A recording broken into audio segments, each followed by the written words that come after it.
So I'm a father of one. I gotta find a babysitter. I found Care.com and I was blown away. Through the platform, I was able to find local and experienced candidates along with their reviews and rates, which were way more affordable than I anticipated. Care.com really put me at ease knowing that they were all required to go through a background check. If you're like me and you need to find someone reliable for your childcare necessities, check out Care.com. Find the ideal sitters for your childcare needs.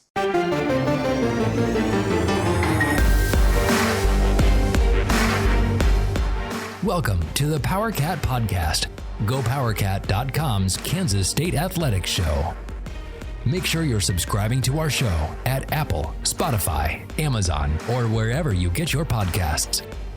Now, from the GPC studios, here's your host, GoPowerCat publisher, Tim Fitzgerald. Welcome to another edition of the GoPowerCat.com PowerCat Questions Podcast. One of two this week. That's right.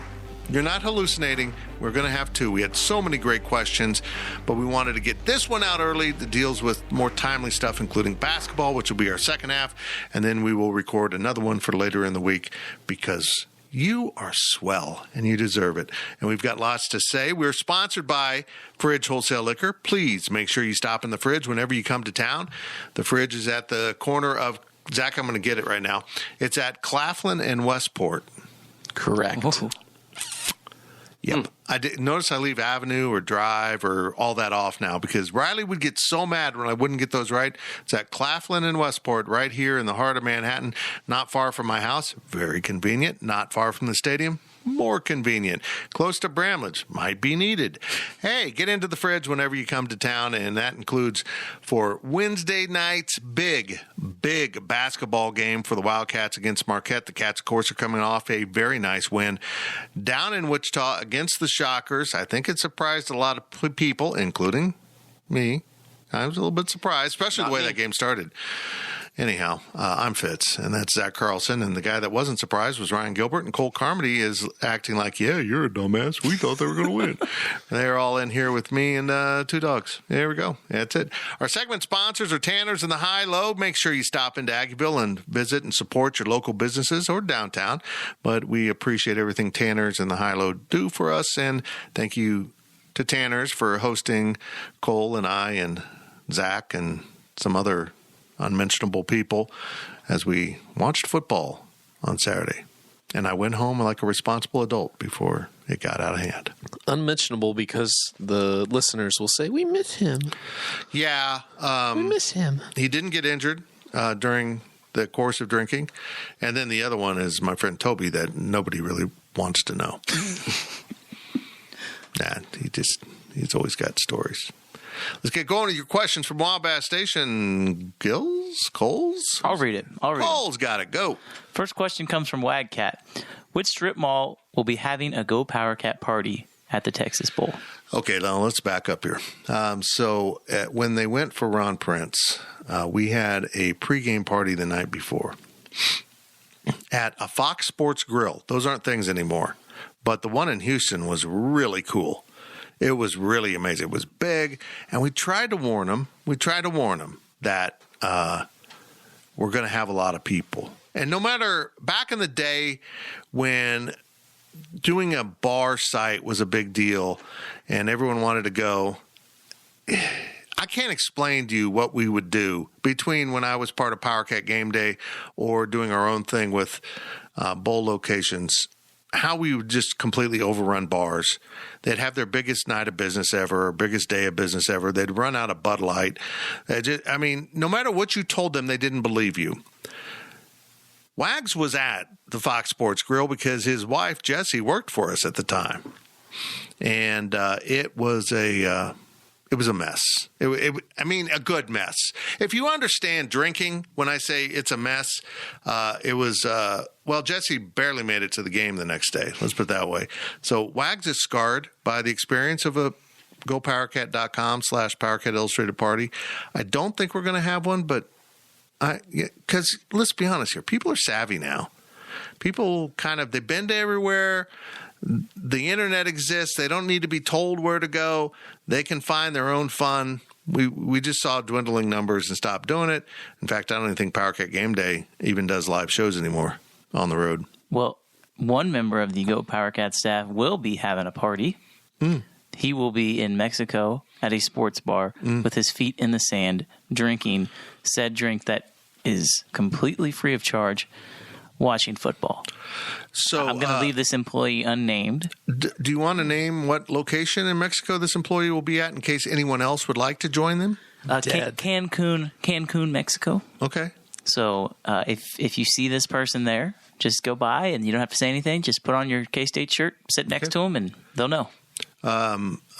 Gills, that's not you, though. Unfortunately, it is not. Zach, it's not you. It is not me. I will be in Houston. With me and Goins, it's not Wally. He's a responsible adult.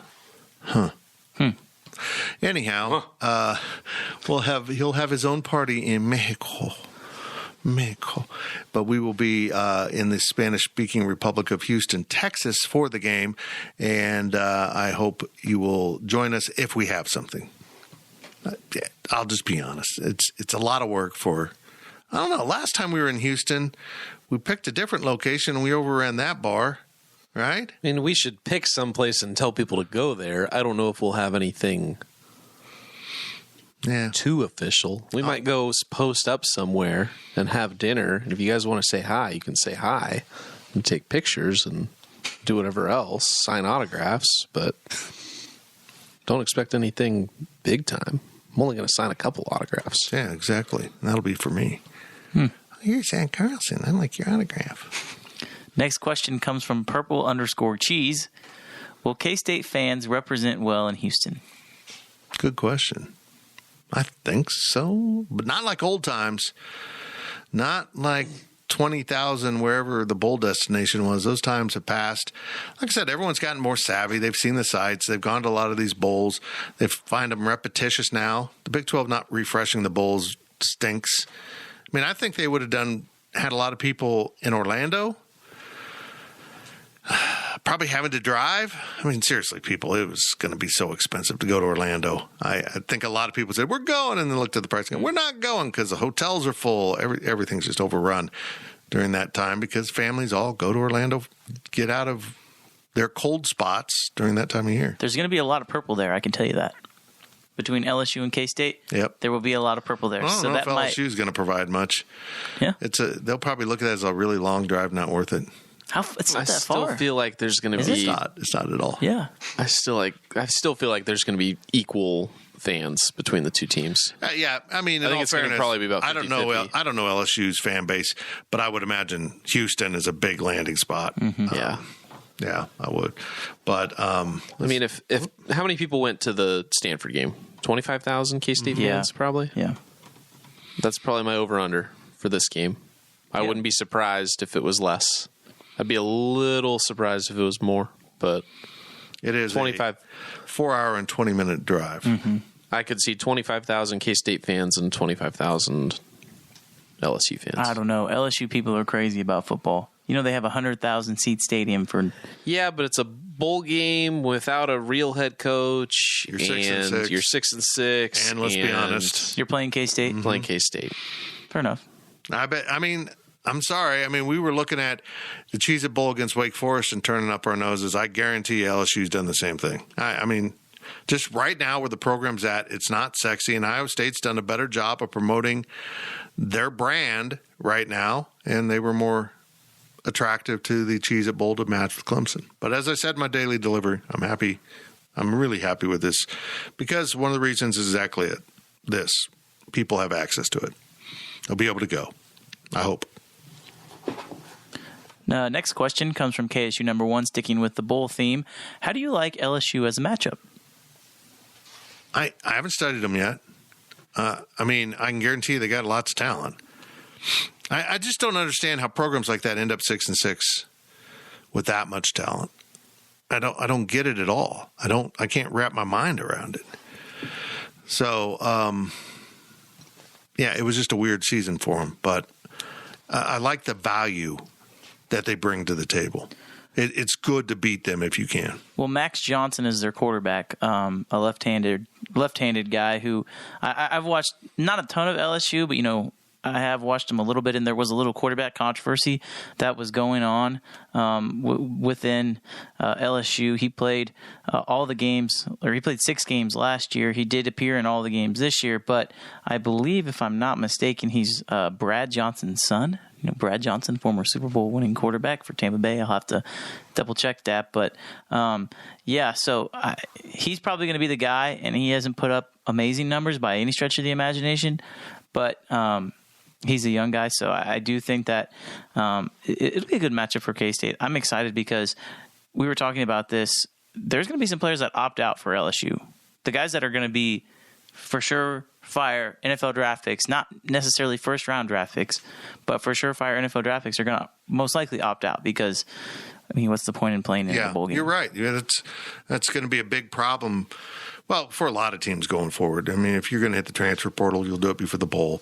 But if LSU does recruit and sign NFL caliber type talent, and those guys, why? Why would you play?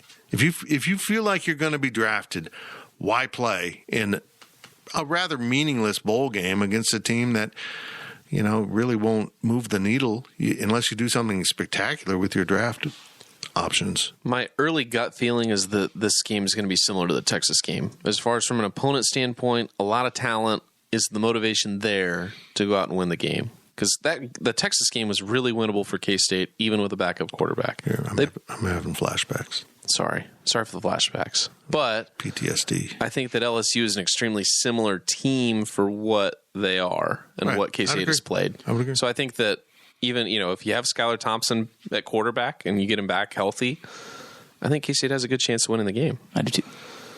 Yeah. Next question. Jedediah. Gills, you okay over there? I agree. Okay, thank you. Okay, here we go. Next question from Jedediah. How much of a benefit could Adrian Martinez provide to the K-State offense in 2022? Gills, I want your opinion on this. This is one, as a young guy, I want to know what you think of this possibility of Adrian Martinez coming to K-State. I'm all for it. Honestly, folks. Wow. Hard-hitting analysis from Gills. Great take, Gills. As a guy that covers Kansas State, I haven't been paying attention enough to Nebraska. But I know the highlights are impressive, but the mistakes are also impressive. Cole? Oh, yeah, he's made mistakes. They haven't made a bowl game in 4 years. Right. The people that complain, I don't want Adrian Martinez. Look what he did at Nebraska. Well, guess what, people?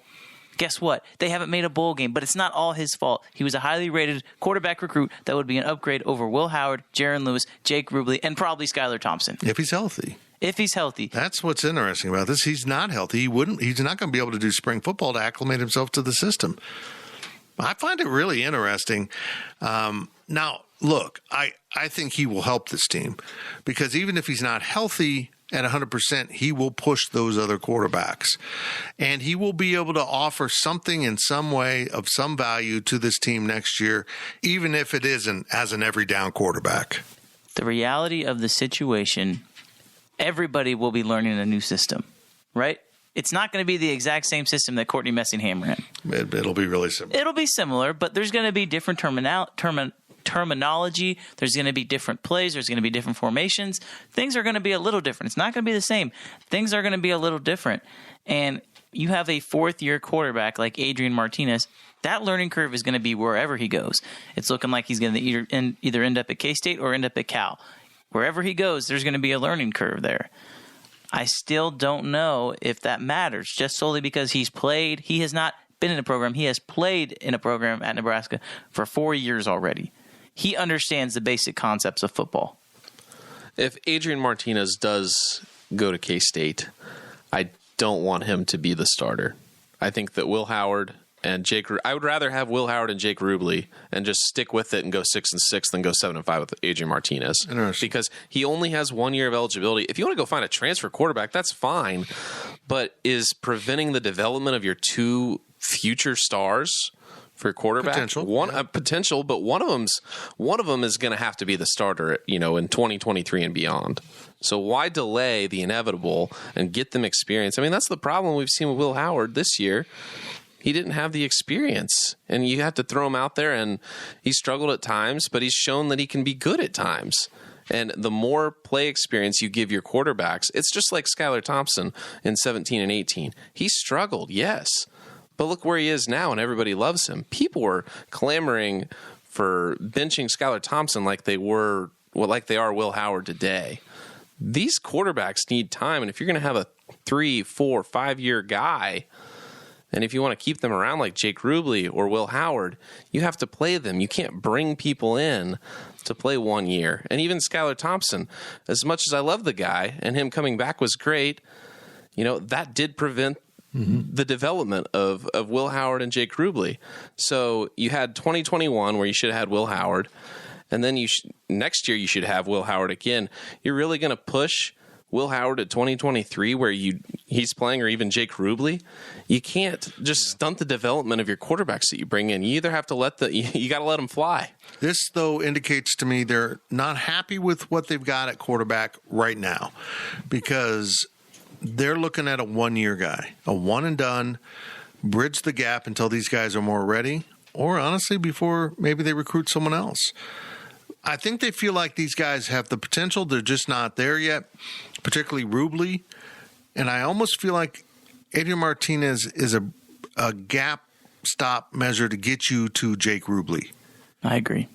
Or someone else. This tells me that they don't think Will Howard is ready, or he ever will be, quite honestly. Or ever will be.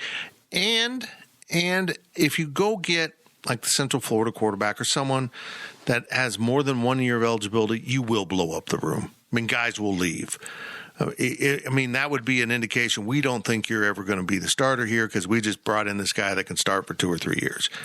And I think then you'd see guys leave. But this move might preserve the room in theory, because it helps. You can tell Will, we're bringing in competition, not a replacement. This guy may not even be able to play. He may not be healthy enough to be an every down quarterback, but there is going to be times when we need more experience at quarterback, and we need someone to come in when you get dinged. And maybe that's something you can sell to your quarterbacks. I think that this is a selling point for Will that, hey, we're bringing him in, like you said, to compete. There's no guarantee that he's going to be the guy. And to your point, Zach, there's no guarantee that just because he comes in, he's going to win the starting job. This could push Will Howard to another level, because this isn't Skylar Thompson. This is an outsider, right? So this is maybe motivation for Will. This is motivation for Jake. And do I think that Adrian Martinez is way better than both of those guys? I do. I understand he had shoulder surgery. But I think if Adrian Martinez wants to come to K-State, you have to let him come, because he will be an immediate upgrade at the quarterback position. I agree. I think that you can't talk Will Howard up like you did all preseason and then bring in a guy when it's Will's time and say, well, actually, and he's injured at that too. If they bring in an injured Adrian Martinez and he wins the job over Will Howard, I would leave in fall camp. I would try getting on a roster somewhere else immediately. I mean, that's just, I wouldn't do it. It's insane if you're Will Howard at this point, I think, if you bring in Adrian Martinez, if he's not healthy and he's only going to compete for 1 year. But I do see the side of, hey, he's a veteran, he can be a leader, he can be competition. But still, if you're Will Howard and you've started games and won games in the Big 12 Conference and they don't believe in you at this point, even after all they've said, those words were meaningless. Mm-hmm. I don't think there's any way to say this politically correct. I think Courtney Messingham stunted his growth by not letting him over-managing him. They just, he might make a mistake, Courtney, but Skylar did. Skylar threw interceptions. I mean, it's just part of it. You got to let a guy, if you're going to be that conservative, you're never going to make a big play, and that's what happened to Texas. So it is going to be a curious development. I'm really more interested if this will be the only Nebraska player. I mean, Cade Warner might usher in a number of guys that might be interested in coming to Kansas State based on what he said about the locker room and how he'd never been in a locker room as cohesive as this. I mean, I don't think he meant it as a shot at Nebraska, but that's a shot at Nebraska, that the locker room's a mess. Next question from Jay Hagenbush. I believe I pronounced that right. We hope so. Tell us if we're wrong. Yeah. Welcome to the podcast. He's new to the site. How important is it that K-State picks up a transfer at wide receiver? They've got to. They got to, because there's more to come, I think. I mean, we'll see what plays out with Malik. We've been through this now 3 years. I'm in, I'm out, I'm in. He just keeps talking about transferring. And last year he decided to stay, in big part because his quarterback that he wanted to play with at North Texas went to Kansas. But he's back to whispering about transferring. And but even if he comes back, you still need another guy. I mean, Tyrone Howe left. Yeah, so you got to replace him. Yep. I think the answer to this question is it's extremely important. But if you go back to Jedediah's question, if you get Adrian Martinez, there will be receivers.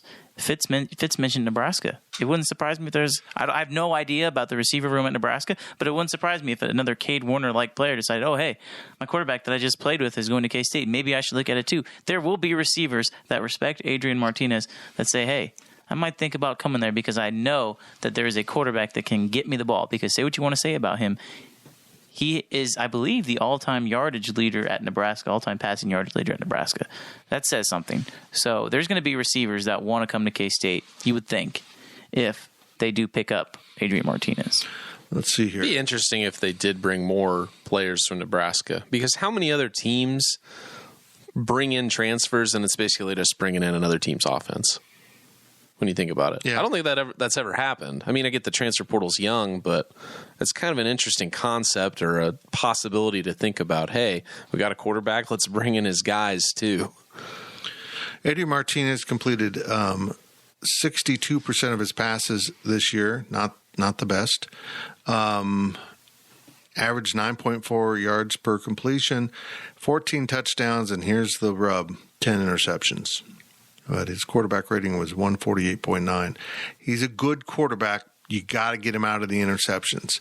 And like I said, Cole, certainly if he decides to come here, I'm going to turn you loose on a film breakdown of him. I'm going to turn you loose on a film breakdown of LSU. I'm just going to let all our VIPs know that those type of things will be coming from Cole because he loves that so much.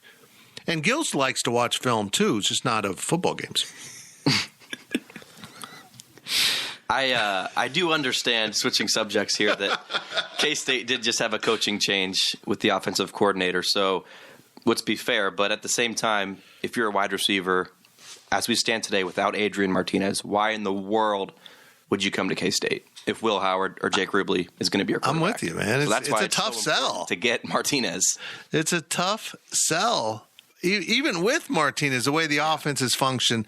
And that's one of the things I appreciate. Chris Kleiman terminated a friend or didn't renew his contract, a close friend, not an acquaintance. He's known him since they were kids. They went to different high schools, granted, but they've played on sports teams together. It's not easy. Trust me, I know.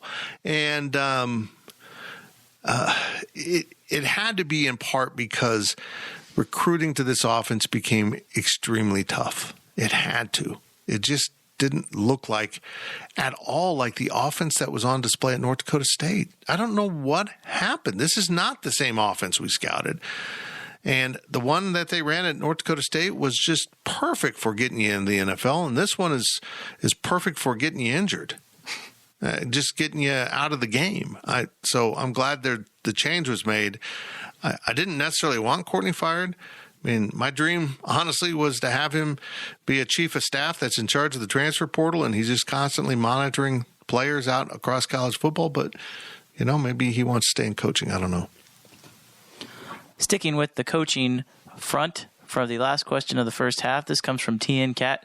Which of these guys will have the best first year in charge? Brent Venables at Oklahoma, Lincoln Riley at USC, Brian Kelly at LSU, or as I should say, Brian Kelly at LSU with his fake Southern accent. Family.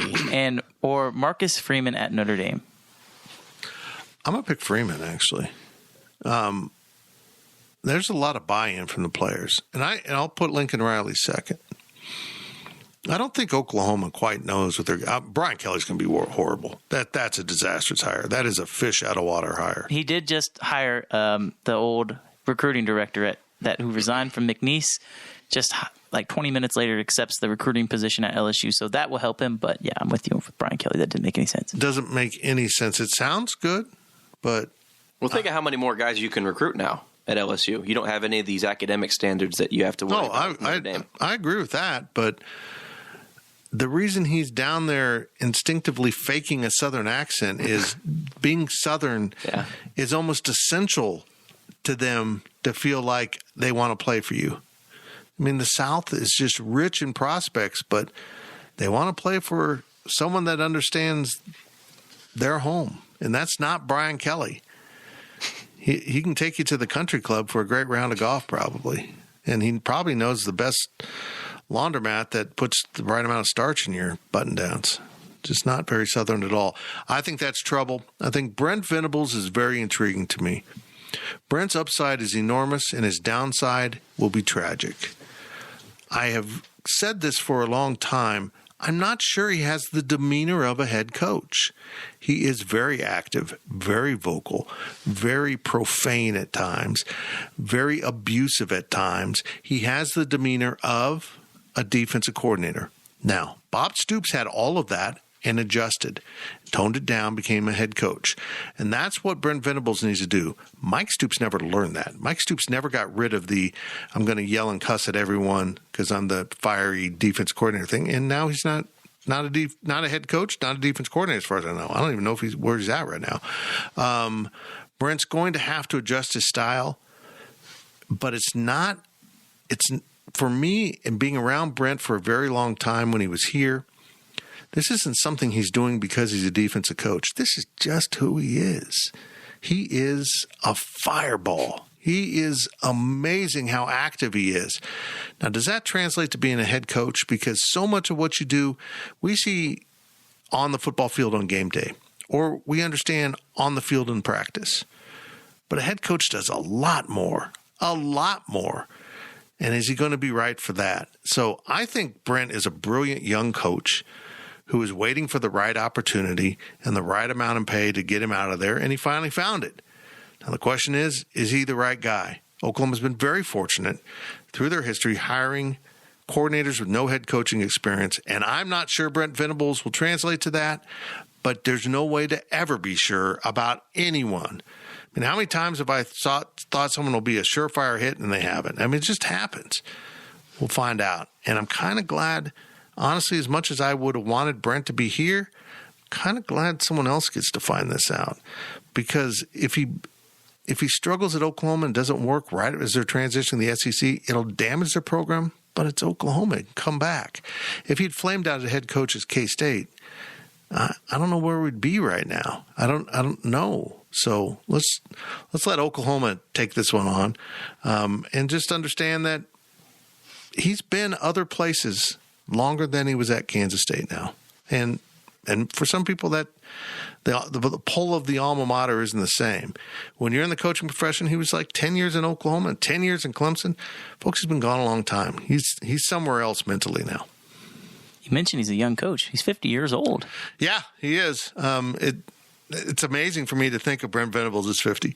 But I mean, as opposed to Freeman at Notre Dame, who's 30-something. He's in his 30s, yeah. Yeah, I mean, young. So is Lincoln Riley, right? Yeah. I think Lincoln Riley's going to be really successful at USC for a big reason. The Pac-12 sucks. Mm-hmm. It got even worse with Oregon. And they're going to get so much more talent out of the L.A. area with Lincoln Riley there that's been bleeding out to places just like Oklahoma. I mean, this is probably a case. You know how some 80s as a reflex hire the coach that beat their team in that season?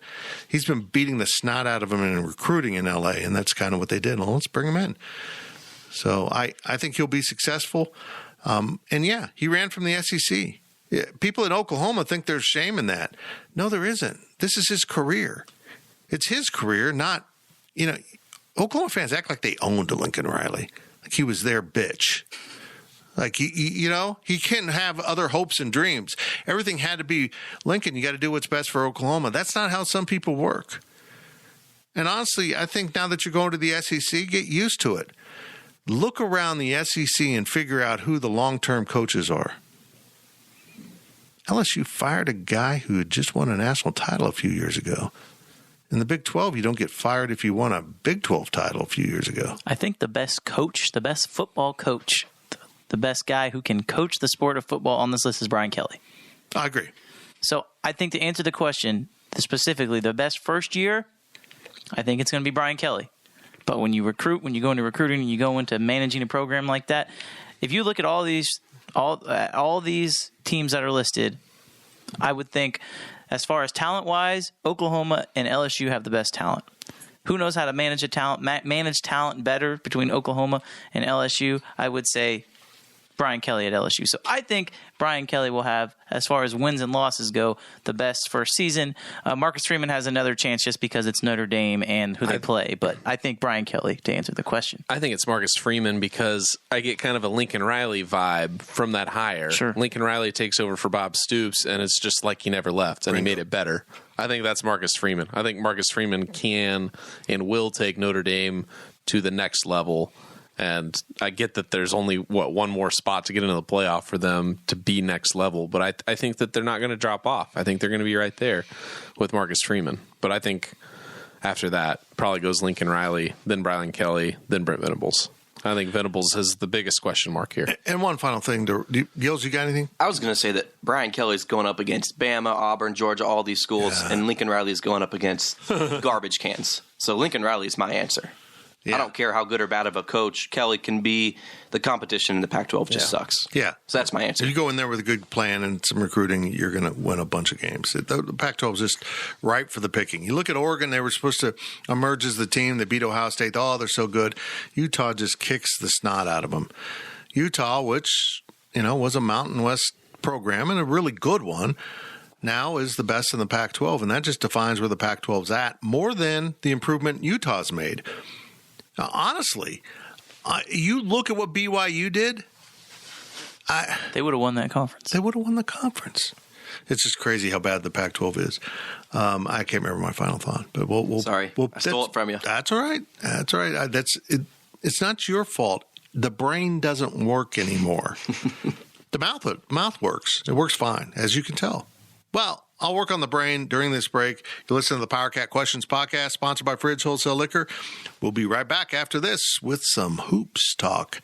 Cats take on Marquette Wednesday night at Bramlage Coliseum. Should be fun. GoPowerCat.com's Power Cat podcast continues after this short break. Diets and workouts, you've done the work, so why can't you get to your goal weight? That's because up to 70% of your weight is predetermined by your genetics. So while you've been told that it's all about your willpower, you're actually fighting your biology. Don't do it alone. Found's Doctor Design program uses medication as part of a treatment plan that targets your body's unique biological needs, so that your body works with you and not against you. Take the quiz at joinfound.com to see if Found's weight loss program is right for you. Selling a little or a lot?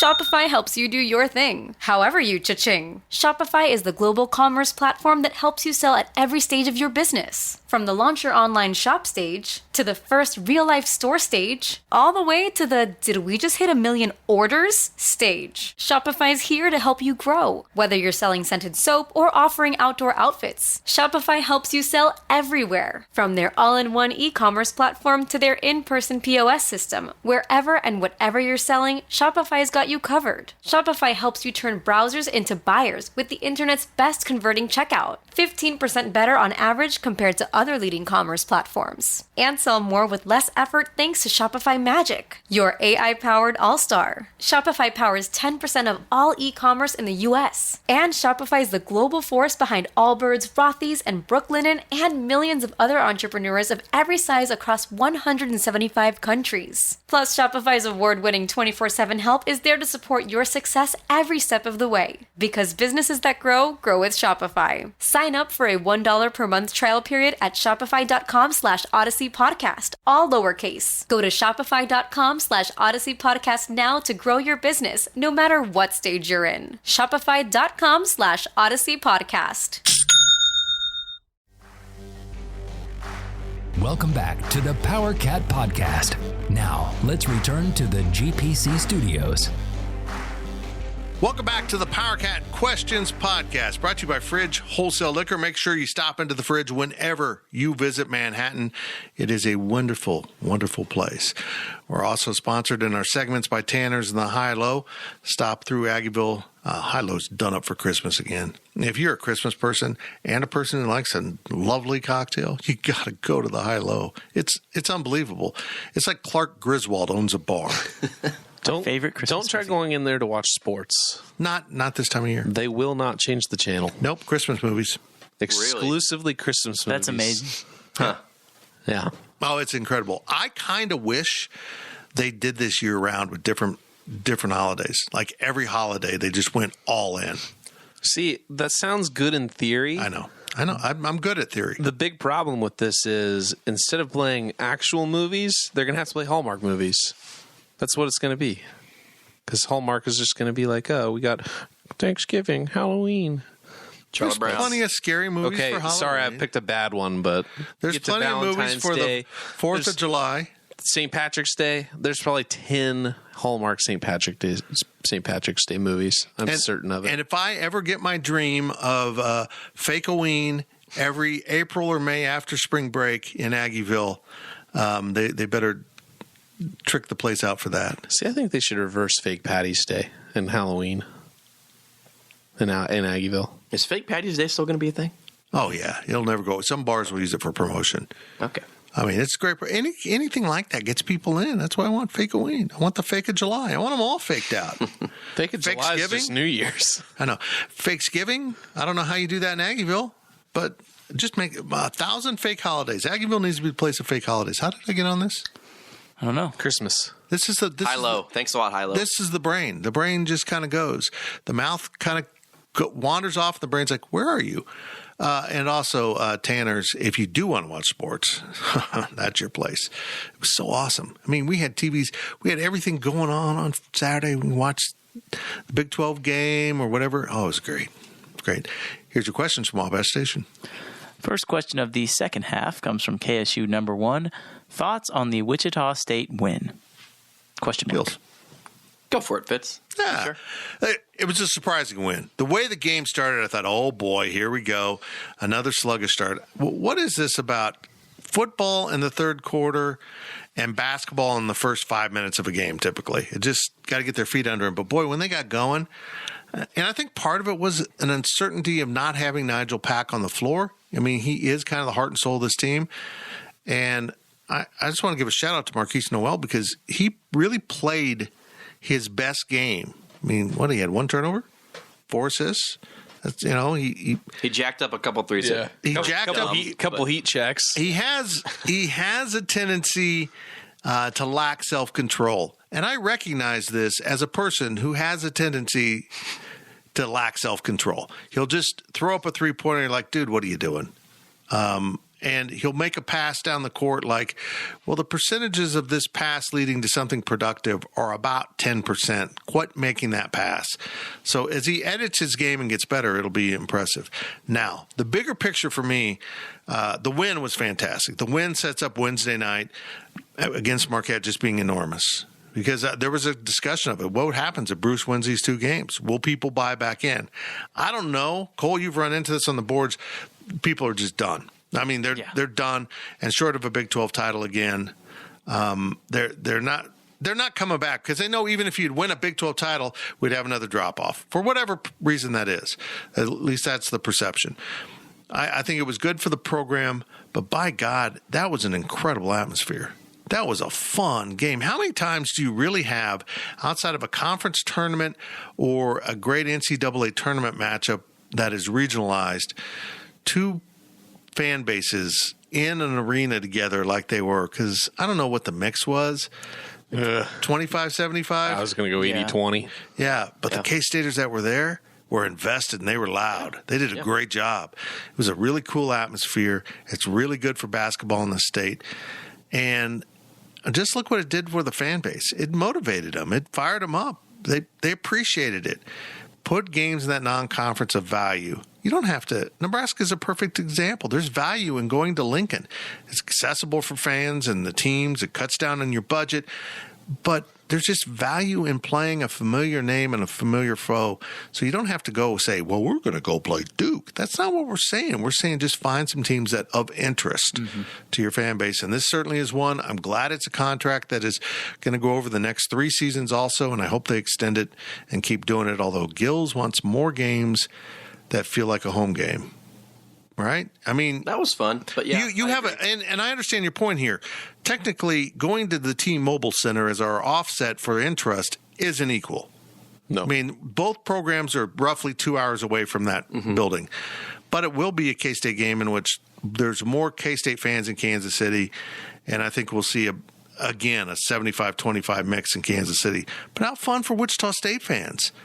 They get to go up there and experience, if they have the game on a Saturday, which I hope they would, or a Friday, a power night, just like the Big 12 tournament. It'll be fun. It'll be really cool. And then we'll do the home and home thing, and then let's start it all over again. I love it. I love it. I love it. Thank you, Coach Weber, for doing it. Thank you, Gene Taylor, for doing it. And thank you for WSU for doing it. I just think it was great. And now they're playing Missouri and Oklahoma State and K-State, and it's great for their program. It's awesome. That was the most fun I've had at Go Power Cat here working cool. with us. That was the most fun I've ever had at a game, football or basketball. And I hope people show up Wednesday night because that could be really fun. That's a big game. It's a name opponent. It's what you've been wanting. I know some of you are done, but if you're not done, if you're still hanging on, get to the arena. There's tickets available, plenty. I think the win for K-State just makes the game against Marquette that much more important. Because, if you lose that game, then I think people are kind of, okay, well, yeah, this is what we thought, right? I mean, they didn't expect them to win. If they lose that game, people are like, yeah, this is kind of what we think. But I think the win for people that maybe aren't paying attention, they see the score on the bottom of the screen, they open Twitter, they, get on the site and they see that K-State won, and it's like, oh, maybe their eyes perk up a little bit. And they're not invested, but if K-State goes out on Wednesday and beats Marquette, a team who, I'll be honest, you guys, K-State should beat. If you look at all the advanced metrics, if you look at the ESPN, predictor machine, I don't know, Zach, you're all into that. The BPI, Basketball Power Index? Yeah, you look at everything. K-State should win the game. But it's against a name opponent, right? So that might make people a little bit more bought in, and then they'll have time to see the Morgan States of the world where K-State should, and I don't think this is a bold take, win all those games, and then they play in conference. So should they beat Nebraska? Oh, yes. I don't think Nebraska's very good. No, they're horrible. Yeah. The thing about it is, I'm just going to say this. I don't think K-State beats Wichita State on Sunday. If they hadn't played Arkansas and Illinois, they now understand as a team what level they're going to have to compete at. And I have felt like the non-conference wasn't really preparing K-State for the Big 12. And it just, you've got to be in this zone. You've got to play so hard. I'm not talking about the play hard chart. You just literally got to, as Jay Heidrich always tells me, the play hard chart shouldn't be something you're rewarded for. It should be the baseline expectation. Yep. You shouldn't be, way to play hard. No, you play hard. You don't get rewarded for playing hard. That's why you're playing. That's your reward. But they got after it. They were intense. There was battles. It got a little testy at times. Loved it. Loved everything about it. Nice win for K-State, even though it really wasn't a well-played game in many ways. Both teams kind of shot and struggled at times, but it was nice. It was good.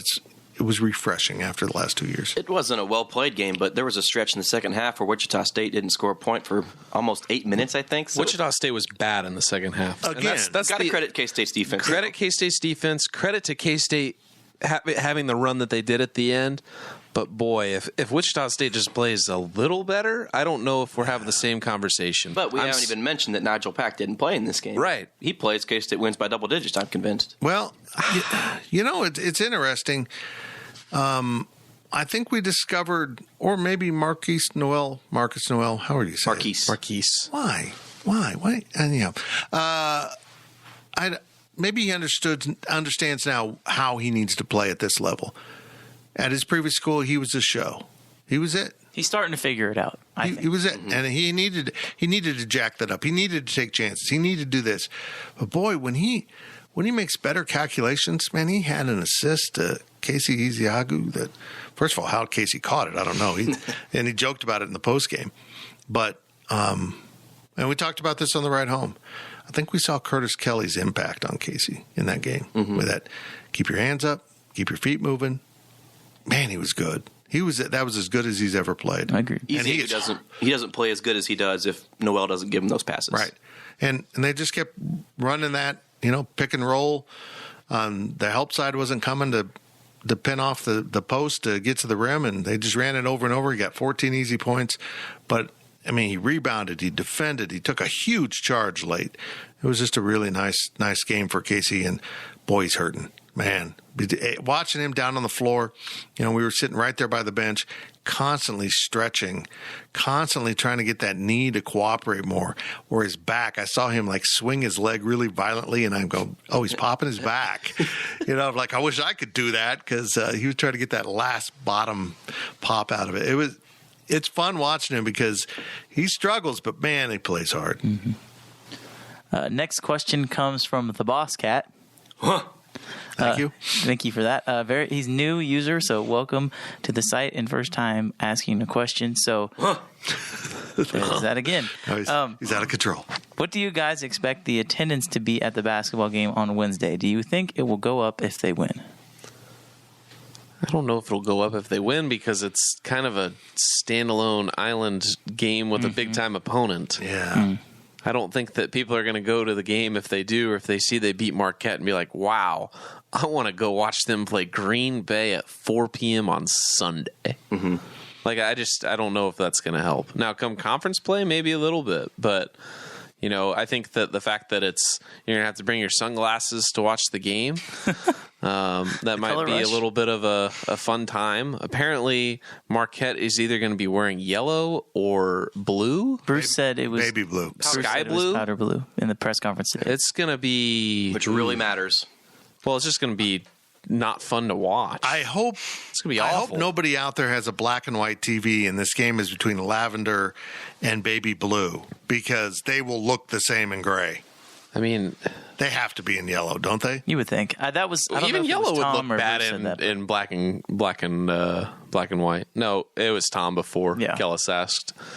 Either way, though, start. I think I don't know. I'm curious what you guys think about the attendance, because that's a big thing for me. And I've talked to people I know. It's like the students are bought in. Like the students will come out in full force, not just because they're giving out jerseys. I think to the students, the ICAT pass holders are getting jerseys, the lavender jerseys, which are really cool, and I think that's awesome that the athletic department's doing that. But the students are going to be there. It's going to be the most full that they've been in the student section this year, and I think it'll rival a conference game with the students that show up, because they're here and they're bought in. I think a lot of the students are excited about basketball. It's just going to be everybody else. And the next two games are the Sunday games. I don't get this Sunday crap. It doesn't work well for me. Nebraska, well, first of all, Green Bay this Sunday in Bramlage, and then they go to Nebraska on the 19th. Then they come home for a Tuesday game with McNeese State, Morgan State, and then we're off and running January 1st with Oklahoma. I have sent a text to find out if they're looking at moving the Texas game, which is currently scheduled for 7 p.m. on January 4th, the bowl game. That kicks at 8 p.m. in Houston. See if they're trying to move that tip time. But, yeah, we're down to 5 non-conference games before they plunge into the conference schedule. And, of course, they'll have a non-conference game on January 29th when they go to Ole Miss. I might go to that. Just to go tailgate. Hotty toddy. Yeah, just go down wherever they tailgate and tailgate. Is that at Ole Miss? That's what it says on here. Oh, yeah. Well, Oxford? No, I'm not going to that. No, we're not going. No, we're not going to that. Cole, is this dead week? Yes. Next week? Okay, so students will. Yes. I think the student section's going to be rocking. The alumni, no. This is my thing, guys. Why do we have a full week of Thanksgiving and then you come back and then it's dead week? Why don't we just move up the whole semester 2-3 weeks and be done at Thanksgiving? Go home. Come back earlier in January than you do. And then you're done not long after spring break. Quit taking breaks, you lazy bums. You need to talk to Mr. Richard Linton about that. Oh, I'll write him another letter. Another open letter posted to our friendly forum. Another letter. Hey, Doc, I got more ideas. Here we go. Very good. Third question of the second half comes from CW PowerCat. Should Bruce embrace the small ball lineup more and start Selton Miguel over Ish Massoud? It seems like everything flows better with Selton in the game, and Ish can't buy a bucket right now. No. I mean, it worked against Wichita State. And granted, this is going to be a matchup based on who you play a little bit. I like Selton coming off the bench. Need a defensive stopper? I mean, because he can try to go from defending a small 4 to a point guard. I mean, that's a valuable tool to go cool someone off coming off the bench. Ish is going to be okay. I mean, I started calling him Mish. I'm sorry because he can't hit a bucket. But I know it's cruel. He seems like a nice kid. 6 points in 3 games. He's got to get back to fundamental shooting. He's taking shots right now that skilled scorers take. The little fadeaway, little pull-up jumper with, dude, you can't make a basket. Quit upping the difficulty here. Get back to your basics and shoot some jump shots. But yeah, they need him. They can't just bench him. They've got to have him functioning. I would rather have Selton in the starting lineup over Mike if we're going to put Selton in the lineup. I'm all for that. I think Mike's a better guy to come off the bench. That is probably Mike's role. What I found interesting about the win over Wichita State, you don't have Pack. Bradford is out of shape and wasn't good and sat on the bench most of the day. And Ish Massoud didn't play well at all. And yet you won because you have more guys. Your young guys are older. Mark Smith just brings a maturity and stability out there. And again, he's a guy that can slide down to the 4, play the 2, whatever you want from him. Is he awesome? No, but he's I feel like he makes them better by being on the court because generally he makes good decisions. They just have more guys this year to pick from. And Logan Landers is effective. And Luke Kasubke came in and made shots. So they had other guys stand up and take care of business, which is a really positive sign.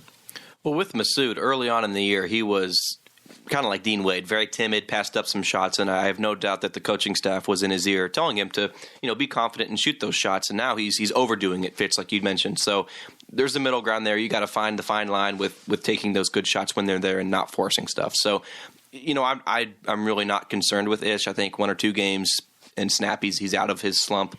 But I mean, you've got to realize that Selton Miguel or Mark Smith going up against a bigger 4 is not going to work out. No. It's just not. So I understand that if this was Mark Smith or Selton Miguel or Mike McGraw, whoever it may be at the guard position, they'd be on the bench. They would lose their starting spot. But Ish, it's just a different breed there. So I don't see him coming out of the starting 5. I just don't. And because you mentioned Landers. Landers is not ready to play at this level.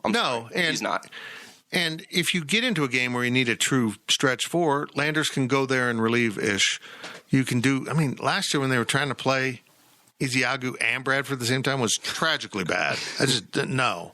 So, I'm not too worried about it right now. But if it perpetuates into conference season, he's a shooter, folks. He's going to shoot himself out of this. Mm-hmm. I mean, he knows that. And that's why he keeps shooting. It's not like he forgot how to make baskets. It'll come back. It's just you're in a rut and he'll get out of it. So last question of the podcast kind of goes right along with what we've been discussing from CFID. Who should be the starting 5 come conference play? Nigel Pack, Selton Miguel, Mark Smith, Ish Massoud, and y'all ready for this? Casey Iziagu. Yeah. Casey's earned it right now. Mm-hmm. I mean, and Bradford's got to get himself in better shape. He's got to get back in shape. Yeah. He is way behind where he was even last year. I mean, he was struggled at the start of the year, but now coming off injury, I think he's lost some confidence. He struggled to dunk the ball. Yeah. You're 7 feet tall, kid. Did he get blocked by the rim? Yeah. Yeah. Iziagu's been awesome. And Bradford, I do want to be fair. It's kind of the same thing with Kasubke and his foot injury last year. I want to be fair. And Kasubke played awesome. I give him a lot of credit. I know I've been very critical of him, but those 8 points were probably the biggest, apart from Noel's 3 at the end. Those were huge points that Luke had. So I want to be fair with Davion with his illness, but he is not progressing at all. He's going backwards. So I like Ezeagu. Excuse me to start. I think he'll get himself there. I'm not worried about Davion just simply for the fact that he has so much skill right now. He is struggling. And Bruce talked about it in the press conference today. He said he called him after the game and was like, dude, you know what? You had a terrible case of a sickness that can just wipe out so much. You were out for 10 days. You know, I don't know if you know this, Fitz, Zach, Ryan, but they say every day that you don't practice, you don't condition, when you are in top-notch shape like that, you lose 2 days. Oh, my God, I'm 700 years behind. That's almost a month. Holy crap. Of conditioning that Davion was out for. Mm-hmm. Yeah, I agree. So he was absolutely taken all the way back with this illness. I think he'll get there, but with how big he is, I mean, it affects him differently than it affects Nigel Pack, Marquise Noel. He's so much bigger, right? It affects him differently. I think he'll be back. Bruce says hopefully Christmas time. I think that's a little optimistic, but I think that eventually, when you get into the heart of your conference play, Davion Bradford is so much more skilled than Casey. Right now, you're right. Casey's earned it. But when you get into the heart, you have to have your most skilled guys, and I think he is so much more skilled offensively. Offensively, he's a lot more skilled than Casey is. Casey's a great rebounder. He can play defense at a decent clip. He can do all that kind of stuff. But Davion, if you get him the ball in the paint, he can score. I'm not sure Casey can do that yet. So I agree with your starting five except for that. I fear that it might be a little deeper than just conditioning. I mean, I get running up and down the court is a struggle right now, but you know, his post moves, his post defense, it was just awful.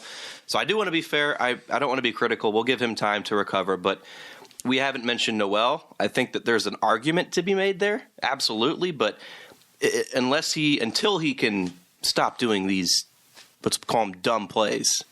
Well, I wouldn't put him in the starting five. Nigel Pack's got to start, and you can put them out there together at times, portions in the game, but you don't want to start the game that way. Mm-hmm. You're going to have a matchup issue because Pack's a point guard, and honestly, he's an adequate defender, but he's not as quick-footed as you'd want to cover a two on a game-long basis. So, or physical enough. I think I like your starting lineup. I've said this, Mike McGurl's not a starter. He just isn't. And now he's starting as a gift. Bluntly put, this is just thank you for coming back. You get to start. And Bruce made some hard decisions in the course of the Wichita State game. Bradford, go sit down. You stink. Ezeagu's playing. Ish, you stink. Get over here. Sultan, you're playing. I mean, he made tough decisions, and it's coming on Mike, who is valuable to have out there, but I don't think he needs to be in your starting lineup. Good enough? Yeah. I mean, Big 12 championship team, Elite 8 team, he's coming off the bench playing 20 minutes a game. So if you really want to be that good team and make the big dance, I'm sorry, I love Mike, but he can't play more than 20 minutes a game. I think Bruce knows that based solely upon the fact that he struggled the first two games of the season. He started Selton. Mm-hmm.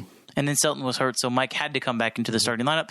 I don't think Mike's played bad over the course of these last few games. I think Selton's played better, but he's talked about without Pack, you have to have somebody on the bench that can come in, guard, and score. So that's kind of why Selton's been on the bench. That's why he was on the bench against Wichita.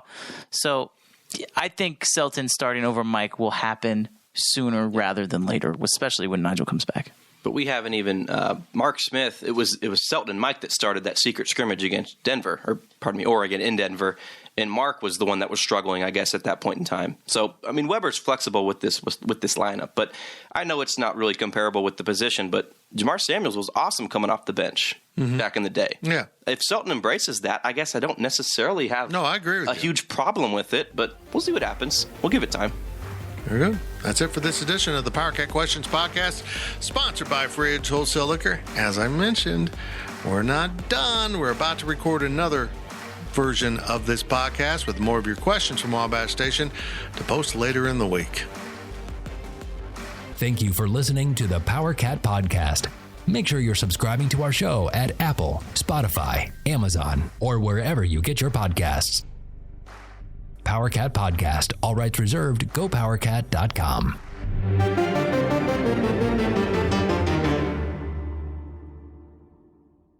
With Blue Link Plus, you can access your Hyundai Tucson Limited remotely. Doors unlocked, temperature set, lost car found.